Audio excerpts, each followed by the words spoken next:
Assalamualaikum warahmatullahi wabarakatuh. Perkenalkan, saya Elvi Titik Zia dari SMK Tunas Harapan Pati.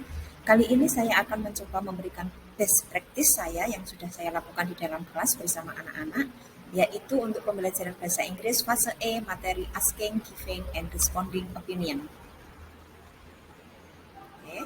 Judul yang saya ambil adalah diferensiasi produk hasil belajar berdasarkan minat siswa dalam pembelajaran bahasa Inggris materi asking, giving, and responding opinion. Langkah awal yang saya lakukan adalah materi asking and giving opinion ini bisa diterapkan secara kontekstual dalam kehidupan sehari-hari siswa dan berdampak dalam kehidupan nyata di kehidupan masyarakat. Tantangan yang saya hadapi ketika saya akan mengajarkan materi ini adalah peserta didik itu belum memperlihatkan pembelajaran yang kontekstual dan saya rasa hanya sebatas mengerjakan tugas secara textbook sehingga dampak nyata dalam kehidupannya itu belum terlihat nyata. Aksi yang saya lakukan adalah saya melakukan pemetaan terlebih dahulu kepada siswa untuk mengetahui minatnya, apa yang menjadi kegemarannya, apa yang menjadi kesukaannya. Kemudian anak-anak yang mempunyai minat yang sama, saya kelompokkan menjadi satu untuk membahas satu topik sesuai dengan minatnya. Dan dari sisi guru, saya kemudian membuat diferensiasi yaitu berupa produk. Produk yang dihasilkan oleh anak sebagai wujud hasil belajar pun saya kembalikan ke siswa dalam bentuk apa yang mereka inginkan. Kemudian perubahan yang saya lihat adalah pembelajaran yang sangat interaktif, sangat aktif, anak sering bertanya karena mereka sangat menyukai dengan topik yang mereka pilih sendiri sesuai dengan minatnya. Kemudian ketika mau membuat hasil belajar berupa produk, anak-anak ini juga mempunyai peran yang sangat bagus, bisa bermain peran sesuai dengan tanggung jawab yang diberikan oleh masing-masing kelompok dan pembelajaran berjalan sangat efektif. Dan saya sangat melihat dampak yang luar biasa dari hasil pembelajaran kontekstual ini melalui pembelajaran berdiferensiasi. Nah, ini adalah contoh pengelompokan sesuai dengan minat setelah saya melakukan tes diagnostik. Pada saat itu, anak-anak itu kebanyakan memilih topik politik, memilih topik entertainment, dan memilih pada kenakalan remaja. Kemudian ketika saya tawarkan untuk memilih topik sesuai dengan tema tersebut, dari sisi politik mereka menyikapi hal yang saat ini sedang booming yaitu tentang penembakan polisi. Sementara dari minat yang terkait dengan entertainment, anak-anak itu menyikapi yang saat ini juga lagi booming di tengah para pemuda yaitu pesulap merah. Begitu juga dengan kenakalan remaja. Nah, ternyata ada hal baru yang terjadi di Kabupaten Pati yaitu seorang siswa yang menjadi pencuri. Yang dicuri adalah make up di sebuah mart.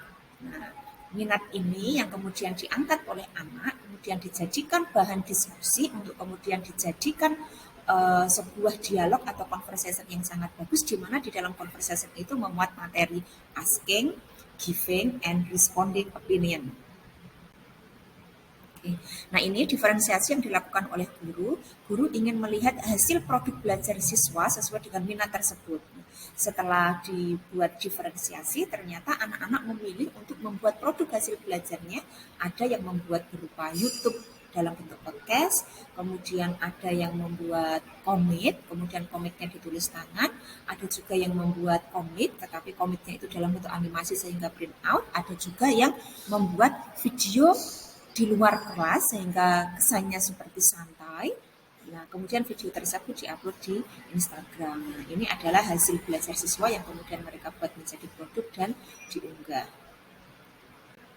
Setelah melakukan pembelajaran, saya minta anak-anak untuk membuat refleksi.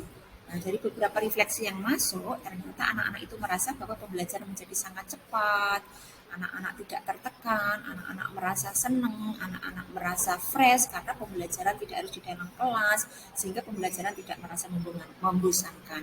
Dan hal lain yang dapat saya tangkap dari hasil refleksi anak adalah ternyata yang berkembang itu tidak hanya masalah pembelajaran terkait dengan materi asking, giving, and responding opinion, tetapi juga ternyata karakter-karakter lain yang tumbuh bersamaan ketika mereka melakukan diskusi. Jiwa kepemimpinannya mereka tumbuh, jiwa kreativitasnya terlihat nyata, mandirinya untuk menyelesaikan tugas juga sangat terlihat kental. Kemudian anak-anak menjadi aktif, interaktif untuk menyelesaikan produk hasil belajarnya. Mereka sangat senang, sangat antusias karena memang itu sesuai dengan minat yang mereka ingin bahas. Nah, pembelajaran yang saya dapatkan dari praktik baik menggunakan diferensiasi ketika saya mengajar adalah saya sangat melihat anak-anak saya itu menjadi aktif, menjadi interaktif, sering berkonsultasi untuk menyelesaikan tugasnya karena mereka ingin bahwa hasil produk yang ingin ditampilkan itu benar-benar maksimal karena memang sesuai dengan keinginannya sehingga mereka sangat senang untuk melakukan itu dari hati. Kemudian proses pembelajaran juga sangat kontekstual dengan kehidupan nyata mereka. Mereka sesuai dengan apa yang ingin mereka bahas, tetapi tidak lepas dari esensi materi yang kita bahas yaitu tentang opinion atau memberikan pendapat. Kemudian pengalaman yang saya dapatkan dari materi ini atau pembelajaran berdiferensiasi ini di dalam kelas saya adalah saya benar-benar melihat bahwa karakter profil pelajar Pancasila yang disyaratkan di dalam kurikulum Merdeka itu terlihat nyata ketika proses pembelajaran seperti karakter mandiri anak-anak, kemudian karakter bergotong royong antar kelompok, kemudian kreativitas mereka juga muncul ketika membuat produk dan juga bernalar kritis mereka karena mereka harus memiliki data yang kuat untuk membahas topik yang mereka inginkan. Kemudian peserta didik lagi ketika mendapat sesuatu hal yang baru ada temannya yang memberikan pendapat, tidak lagi seperti dulu kemudian bersorak, membuli, tetapi mereka benar-benar berdampak kontekstual dari pembelajaran yang saya berikan, yaitu mereka memberikan pendapat dengan baik, mereka merespon pendapat dengan baik seandainya tidak setuju apa yang harus mereka katakan, tidak lagi muncul pembulian di dalam kelas saya.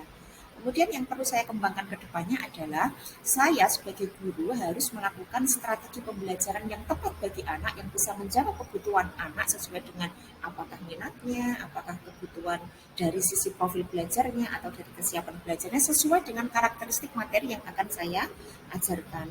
Kemudian dari sisi saya sebagai guru, saya juga harus mendiferensiasikan baik produk, proses maupun kontennya sehingga pembelajaran merdeka di dalam kelas saya bisa terwujud dengan nyata dan berdampak pada anak-anak yang merdeka belajar.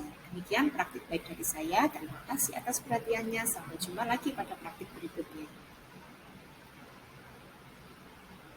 Sekian dari saya. Assalamualaikum warahmatullahi wabarakatuh.